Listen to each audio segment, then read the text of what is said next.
Bom dia, pessoal. Espero que vocês estejam Bom bem. dia, meus queridos irmãos. Que alegria poder estar aqui. Deus abençoe você, pastor. Vamos começar, Amém. então, a 27ª temporada do Upgrade, para a honra e glória de Deus. E vamos convidá-lo nesse momento para participar conosco. Então, vamos fazer uma breve oração. Querido Deus, muito obrigada, Senhor, porque mais uma semana estaremos juntos aqui reunidos, Amém. para te buscar através da oração, do louvor e do estudo da tua palavra. Teu Amém. Santo Espírito esteja nos dando sabedoria, entendimento e depois nos ajudando a praticar tudo aquilo que o Senhor ensinar para nós. Que o Senhor Amém. abençoe de modo especial o pastor José Catombella, que também o Senhor esteja dando a ele sabedoria para transmitir a tua palavra. Esteja com Amém. cada um de nós, Senhor, durante essa semana. Abençoe outras pessoas para que aceitem o nosso convite e venham estar conosco também. E aqueles que já estão no grupo, que tenham a força e a decisão de acordar e estar aqui conosco. Te Amém, Senhor. pedimos a tua bênção, Senhor, em nome de Jesus. Amém. Amém. Agora nós vamos louvar ao Senhor. Essa semana nós cantaremos o hino Confiarei. Então convido vocês para cantarmos todos juntos.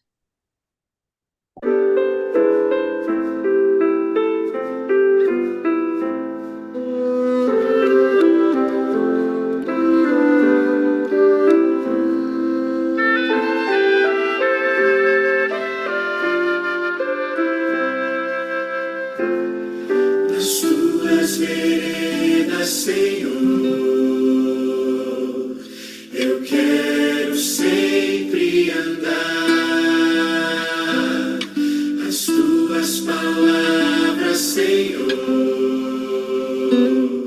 eu quero sempre escutar. As tuas verdades, Senhor, quero levar comigo onde for. A tua lei, o teu querer, são preciosidades que eu quero viver. Tu és a força, se fraco estou, só em teus braços encontro calor. Quando vier a tristeza ou a dor, confiarei em teu amor. Confiarei em ti, Senhor. Teus passos desejo seguir, deixando o mal para trás. Se busco tua face, Senhor, ali eu sei que estás. Eu quero viver plenamente, quero esquecer o que já passou. Usa meus pés, as minhas mãos, me faz morada em meu coração. Tu és a força, se fraco estou,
José, seja muito bem-vindo ao Upgrade. Esse é o nosso grupo que acorda aí um pouquinho cedo, uma semana por mês. E você é muito bem-vindo aqui. Espero que possa estar conosco, né, outras vezes, em outros programas nossos. E que Deus te use, Deus te abençoe, fale através de você conosco. E é isso, pastor. Se você pudesse apresentar um pouco melhor para nós, falar um pouquinho de você, de onde você veio, para onde você está indo, para a gente te conhecer um pouquinho melhor. Ok, está certo. Muito obrigado por essa introdução, minha querida irmã Cláudia. É uma alegria, é um prazer poder estar com vocês nesses primeiros horários do dia. Eu tenho esse sotaque diferente, acredito que muitos de vocês devem estar se perguntando, né? Eu sou natural de Angola, nasci em Angola, e pela graça de Deus tive a oportunidade de fazer teologia no NASP, Campus Engenheiro Coelho. E hoje eu estou aqui em Tocantins, na cidade de Palmas, né? Na nossa bendita capital. Então, tenho a alegria de exercer esse ministério pastoral. Estou responsável como coordenador de interessados da Novo Tempo, responsável pelo estado aqui da nossa cidade, né? Eu também estou pastoreando os membros da Igreja Central aqui de Palmas, auxiliando o pastor Gessé, que é o nosso pastor principal. E para mim é uma alegria muito grande, né? Conheço alguns irmãos ali, estou vendo inclusive ali minha irmã também, a Dani, o Douglas e alguns outros irmãos. Então estou muito feliz. Eu acho que é suficiente, né? E eu agradeço do fundo do coração por esse convite, viu? Para mim é um prazer muito grande estar com vocês aqui nesses primeiros horários do dia. Só lembrando, pessoal, né? Eu tô com dó do pastor essa semana, eu falei para ele. Onde ele está é 1 hora antes, né, pastor? Olha, eu percebi que não, na verdade é o mesmo Não? horário de Brasília, acredita? Ah, então não estou com dó mais não, tá bom, pastor? Exatamente. Acabou a dó nesse momento. Ó, o pastor José esqueceu de falar bom dia, pastor José, tudo bem? Bom dia, Dani. Que alegria ter Eu você aqui. vou, Estou muito bem. eu vou tomar cuidado para chamar de pastor, porque é um amigo, irmão, e aí a gente acaba chamando só pelo nome, não por pastor, né? Mas o pastor José trabalhou em São Carlos, pertinho ali, na cidade que a Cláudia mora, e aí vocês chegaram a se encontrar em São Carlos? Por uma vez, eu não sei nem se o pastor lembra, na igreja. Eu o reconheci e fui lá falar com ele. E enquanto o pastor José esteve estudando em Gero Coelho, eu consegui aproveitar a oportunidade de visitar o MAP. Então, quem gosta de arqueologia bíblica, nós temos aqui o pastor José, que é expert nisso. Um pouquinho só. Pastor, eu não vou mais te atrapalhar, pode continuar. Tá bom, obrigado. Excelente. Então, meus queridos irmãos, nós temos aqui essa nova temática, né? Muito importante, as festividades israelitas e a igreja cristã. Esse tema é muito interessante e muito coerente também, porque ela traz consigo a essência de quem Deus é e a maneira como ele vai trabalhando e vai atuando na história da humanidade. E qual será o nosso método de estudo, praticamente? Na primeira sequência, nós vamos tentar explorar o sentido tipológico e comemorativo de cada uma dessas festas de Israel, tá bom? Bem como seu significado para a igreja cristã atual. Em seguida, vamos discutir o texto, né? No texto sagrado, nesse caso, com base nesses significados, essas tipologias, e vamos ver se ainda hoje elas são válidas para serem observadas no meio cristão. E eu espero que dê tempo, né? E aqui eu tenho uma pequena introdução. Se você puder me acompanhar ali com o slide, pode ir indo avançar, eu já estou no 3. Você vai ter que Excelente. ir falando, então. Passa mais um, né? Isso. Aqui eu já expliquei, esse método de estudo será a maneira como a gente vai fazer, né? Nesse caso, nós vamos tentar entender um pouquinho, né, explorar o sentido tipológico, comemorativo de cada uma dessas festas israelitas. E aqui na introdução existe essa frase do Ângelo Manuel Rodrigues, é uma frase que eu achei muito interessante, e a nossa fala vai ser limitada com base nesse conceito que ele traz daquilo que é a visão que as festas israelitas trazem no meio cristão. Evidentemente, teria mais outros aspectos a serem explorados, mas por causa do tempo a gente vai simplesmente lidar com isso dali. Então, aqui diz o seguinte: o sistema israelita não estava interessado apenas na santidade do espaço, nesse caso que é o tabernáculo, e os seus rituais, onde aconteciam as práticas de sacrifício, como todos nós conhecemos, mas também na santidade do templo. Em outras palavras, os seres humanos são criaturas do tempo e do espaço, e era a intenção de Deus se encontrar com eles em ambas as esferas da sua existência, no tempo e no espaço. Ou seja, nós sabemos muito bem que existem 7 festas que a gente vai estudando durante a nossa abordagem, mas a primeira delas, então, tem a ver com aquilo que foi a retirada do povo de Israel da transição do Egito para um lugar em que Deus estava conduzindo o seu povo. Mas a grande questão é que, muito mais do que essa libertação, o verdadeiro desejo de Deus sempre foi poder estar com o seu povo, tabernacular, habitar, estar com eles.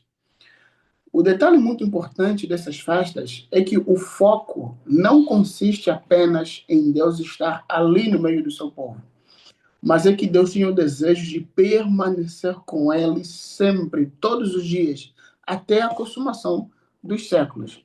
Então, uma ênfase muito importante é a questão de tempo, o elemento temporal. Então, nós temos um Deus que ele demonstra o seu amor, né, através desse ato de libertação do povo de Israel, mas também existe uma preocupação desse mesmo Deus, é que esse elemento redentivo permaneça na memória do seu povo, na memória dos seus filhos, e que eles gradualmente eles possam sempre inculcar na mente e lembrar que Deus está com ele. E Deus fazia isso de diversas maneiras. E uma das maneiras que Deus fazia, de maneira bem específica, foi por intermédio do sábado santo. Então, veja, o sábado é um dia muito interessante, porque o foco de Deus consistia em várias outras coisas, mas a coisa mais importante é Deus estabelecer um período de tempo especial para que o ser humano pudesse estar com ele. Não é à toa que no capítulo 3 de Gênesis, verso 8, quando Adão peca, a Bíblia fala que havia uma voz ou passos que se aproximavam no jardim na viração do dia. Então, essa expressão que aparece no hebraico, né, passos, passos, né, de alguém que andava, traz o sentido, a conotação de um ser superior que é Deus, que, de maneira exaustiva, ele se fazia presente no Éden, para que o homem pudesse ter vida, porque Deus é a fonte da vida.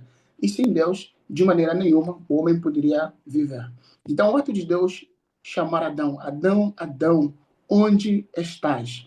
Era uma maneira de Deus chamar a consciência de Adão e entender que o foco era estar com Deus presencialmente e também num tempo de qualidade, nesse intervalo de tempo que é chamado sétimo dia. E tendo feito essa introdução, nós vamos agora olhar para a Páscoa, né? A Páscoa seria, então, a primeira festa que aparece dentro de várias outras festas que nós estaremos olhando durante os nossos estudos. Avançando mais um slide, ok, você está no slide correto? Eu gostaria, se porventura alguém pudesse ler para mim esse slide, aí eu vou saber que vocês estão comigo. Alguém poderia orar sem ser uma Cláudia? Alguém consegue ler para a gente?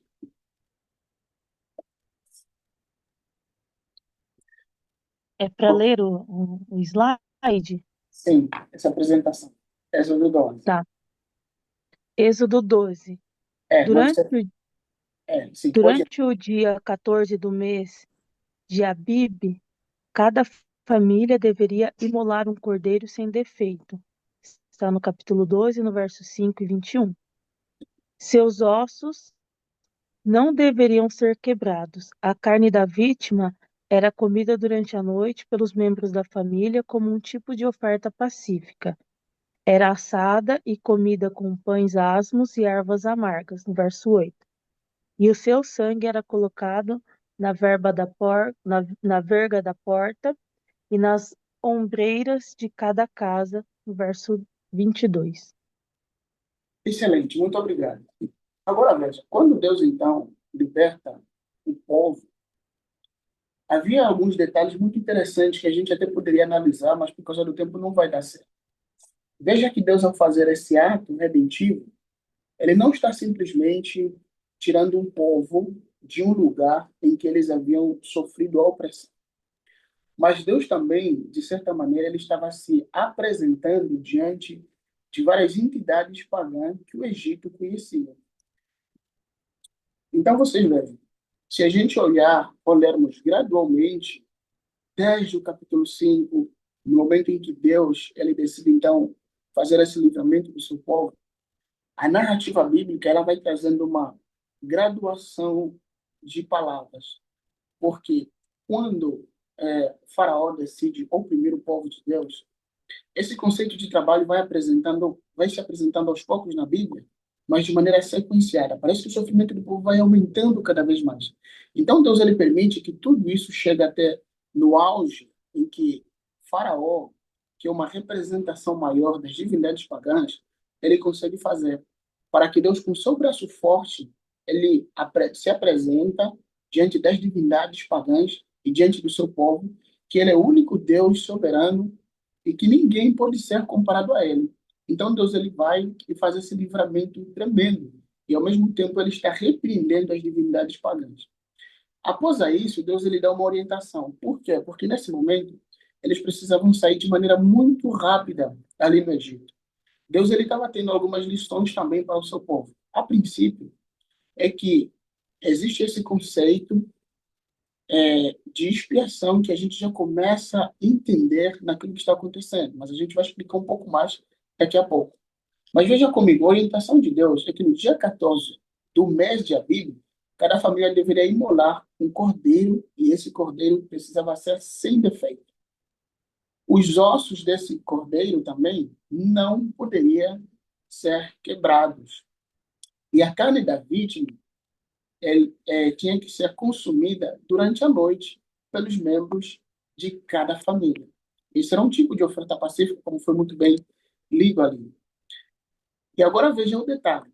Todas essas simbologias parece que é uma conotação que você, como adventista, você sabe muito bem o que está acontecendo ali. O que nós temos ali é de maneira... Você pode avançar outra apresentação? Ok. O que nós temos ali é uma pequena ideia, é um pequeno conceito daquilo que seria a expiação, ou também aquilo que a gente poderia chamar de propiciação. Por quê? Para os hebreus, uma vítima deveria morrer no lugar dos primogênitos. E para os egípcios, morriam todos os primogênitos. Agora você vê o detalhe. A ideia é que cada um deles pudesse pegar o sangue e eles poderiam colocar sobre os umbrais da porta. Então Deus ele passaria e ele poderia ver o sangue. Esse é um detalhe muito importante, muito curioso. Ver o sangue pela casa. E através disso, a vida poderia ser poupada. Então, nesse sentido, no lado dos hebreus, do povo hebreu, também está acontecendo uma morte semelhantemente como está acontecendo do outro lado. Só que a diferença é que, na parte do povo hebreu, não são os seus primogênitos que morrem, mas é uma vítima que morre no lugar dos primogênitos. Um cordeiro é morto, e através do sangue desse cordeiro, ali há um conceito, há uma ideia de expiação que acontece, há uma substituição, e eles começam a compreender essa ideia também. Agora, enquanto que do lado dos egípcios, eles morrem todos, porque não há uma vítima, não há um cordeiro, não há um outro elemento capaz de substituir essa morte que eles agora estão averiguando. Ali nós temos uma concepção daquilo que é a expiação ou daquilo que é a propiciação. E um detalhe muito importante é que esse assunto de propiciação não ficou muito claro na mentalidade do povo de Deus, nesse caso, para o povo israelita. Mas uma coisa que nós sabemos é que esse ato redentivo da parte de Deus parece que estava comunicando um relacionamento íntimo e verdadeiro diante do Senhor. Ou seja, com isso eles poderiam perceber que Deus é um ser que salva, mas eles também precisavam guardar os estatutos para que o juízo de Deus poderia ser evitado no lugar dos seus primogênitos. Ou seja, eles precisavam perceber a santidade de Deus, a soberania de Deus, a permanência de Deus para cada um deles naquele momento. E existem algumas orientações da parte de Deus. Eu queria, se alguém pudesse, abrir o livro de Êxodo, no capítulo 12, verso 26. Alguém gostaria de ler? Eu estou aqui com a minha Bíblia, mas eu gostaria que pudesse ser um pouco mais participativo. Quando os seus filhos perguntarem o que quer dizer essa cerimônia, pode continuar? Pode, por favor. Vocês responderão: é o sacrifício da Páscoa, em honra ao Senhor Deus.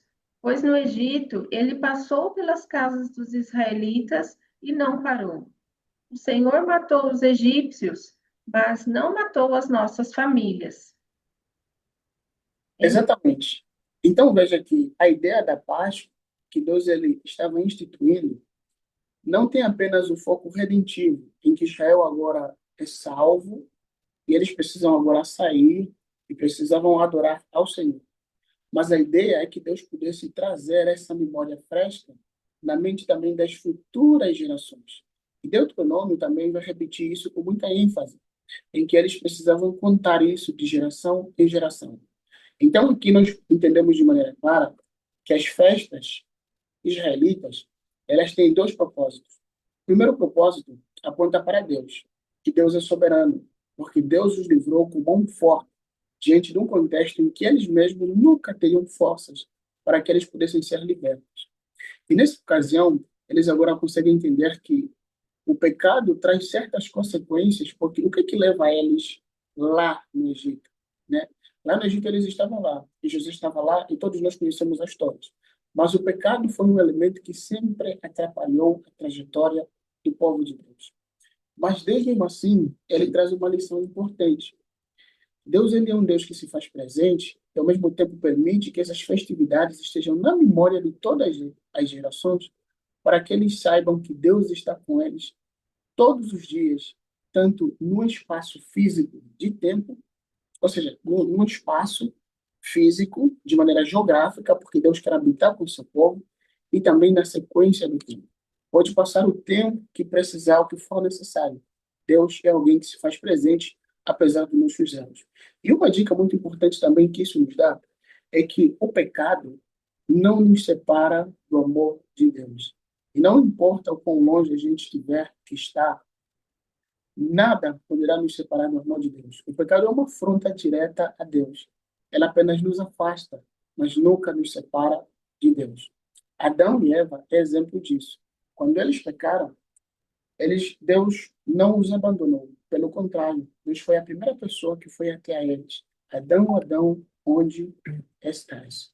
Então, o pecado apenas nos afasta, mas nunca nos separa da bondade e do amor de Deus. Então, ali também vai um apelo para a gente, né?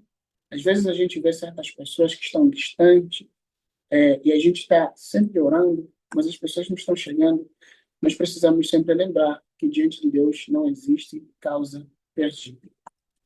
E avançando para a gente ir ao final, existe outra apresentação, e ali existe uma frase importante, que diz o seguinte: a festa comemorava a saída do Egito, e ao celebrá-la, cada geração passava, em certo sentido, pela experiência de libertação do Êxodo. Êxodo 12, 26, como a gente leu, e também a gente encontra em Deuteronômio, capítulo 6, 21, verso 25. Esse evento era percebido pelos israelitas como expressando o modelo do poder redentivo de Deus. Consequentemente, qualquer ato redentivo de Deus no futuro seria interpretado tipologicamente em função do evento do Êxodo comemorando a Páscoa. Ou seja, ao comemorarem também a Páscoa, nós temos aqui uma tipologia redentiva da parte de Deus. Deus ele desejava tirar o seu povo de lá do Egito e levar para um lugar melhor. Mas muito mais do que isso, tudo isso aponta para um plano ainda maior e superior de Deus, que é voltar ao plano original, de uma vez poder se reencontrar com o ser humano face a face. Então, o maior desejo de Deus é ter essa intimidade com o ser humano, é voltar a conversar com o ser humano e mostrar que não existe vida e não existe propósito longe da presença do Senhor. Agora, outro detalhe. Se nós analisarmos muito bem esse desenho que está ali, nós então temos os querubins ali sobre a arca, e nós sabemos claramente que Deus aparecia bem ali, diante desses querubins ali, e Deus, a sua glória era apresentada, era manifestada. E assim o povo percebia que Deus estava com eles. Ali embaixo você tem alguns outros elementos importantes. Você vai ter o maná, você vai ter a lei, e você vai ter a vara, demonstrando também a autoridade. E tudo isso aponta para a pessoa de Cristo Jesus, que seria exatamente esse cordeiro que foi tipificado também nessa Páscoa e que um dia iria morrer para que novamente o ser humano pudesse ser aceite pela adoção e poder fazer parte da família de Deus. Agora, outro detalhe muito curioso, para a gente concluir, é o seguinte: o pecado é uma afronta diante de Deus tão grande que isso era apresentado de maneira clara no santuário. Por quê? Você tem a lei reclamando a justiça, mostrando o caráter de Deus, a autoridade de Deus. Então, o ser humano, de maneira nenhuma, poderia se aproximar de Deus por si só, porque ele é falho e pecador. Ali está a importância da propiciação. Então, Jesus é aquele que vai fazendo a propiciação, vai se colocar no lugar do ser humano pecador. Então, Jesus, representando essa tampa, essa propiciação, ele faz essa separação. Porque a lei, ela requer morte, requer justiça, e já que o ser humano não consegue estar, então Jesus ele vai ficar ali como um intermediário. Ele vai propiciando, o seu sangue é justo, e a partir disso, o ser humano é imputado pela fé os méritos de Cristo Jesus. Então, essa justiça que reclama pela justiça do ser humano, agora ele pode encontrar. E, nesse sentido, a paz e a justiça de Cristo, eles se beijam, e o ser humano é aceite, porque Cristo providenciou. A vítima que era morta é apresentado também na pessoa de Cristo Jesus. Então, as festas judaicas, elas apontavam para duas realidades que você não pode esquecer. A realidade temporal de tempo e a realidade física de espaço. Então, Deus ele deseja se encontrar com cada um de nós em duas esferas, tanto física e tanto na sequência do tempo. Então, todos os dias que a gente vai viver, nós precisamos buscar a Deus em primeiro lugar, como Senhor e doador da vida. E aqui vai um detalhe muito importante. A grande questão não é quanto tempo mais falta para que Jesus possa voltar, mas a ideia principal é: quanto mais o tempo passa, nós precisamos crescer em graça e conhecê-lo cada vez mais. Porque quanto mais a gente conhece a Jesus e temos intimidade com ele, a nossa primeira preocupação não será apenas o lugar em que nós habitaremos, mas será, em primeiro lugar, conhecer o dono do lugar. E quanto mais amamos, nós não perceberemos o tempo passar, mas todos os dias estaremos regozijados e felizes na presença desse Deus criador dos céus e da terra. E, finalmente, a última apresentação traz um significado para nós no Novo Testamento, né? Essa expressão NT é uma expressão abreviada ali na academia que se refere ao Novo Testamento. Então, a nossa apresentação diz assim: o Novo Testamento revela o significado tipológico dessa festa, identificando Jesus como o Cordeiro Pascal. Isso está em João 1 e 36, que morreu durante a celebração da festa da Páscoa, 19:14, e cujos ossos não foram quebrados, e por meio do seu sangue, que a redenção foi realizada. libertando o ser humano das forças malignas deste mundo. De fato, Paulo considera Jesus como a personificação da própria festa da Páscoa.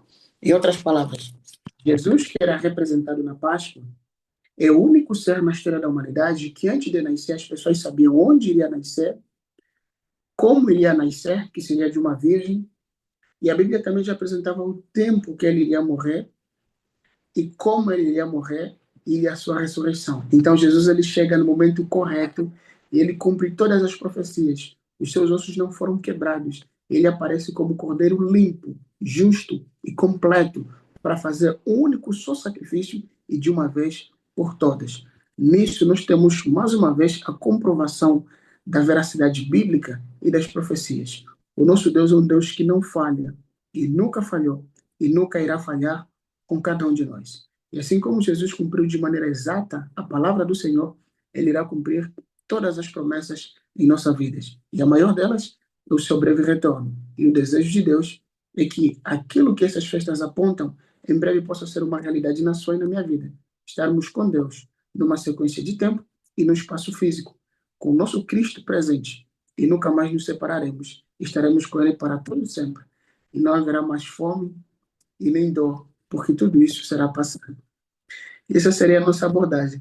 E eu sei que provavelmente deve ter algumas perguntas, ou até mesmo o nosso momento da calçada, né? Que Deus os abençoe, vos guarde e ótimo dia. Eu acho que a gente pode conversar mais a respeito. Doutor, por favor, faz uma oração para a gente encerrar essa parte espiritual. Depois a gente vai tirar a foto e encerrar esse primeiro momento. Então vamos orar. Querido Deus que estás nos céus, muito obrigado, Pai, pelo seu amor e pela maneira didática que o Senhor ensinou seu povo no passado, mas que os princípios ainda continuam vivos até os dias de hoje.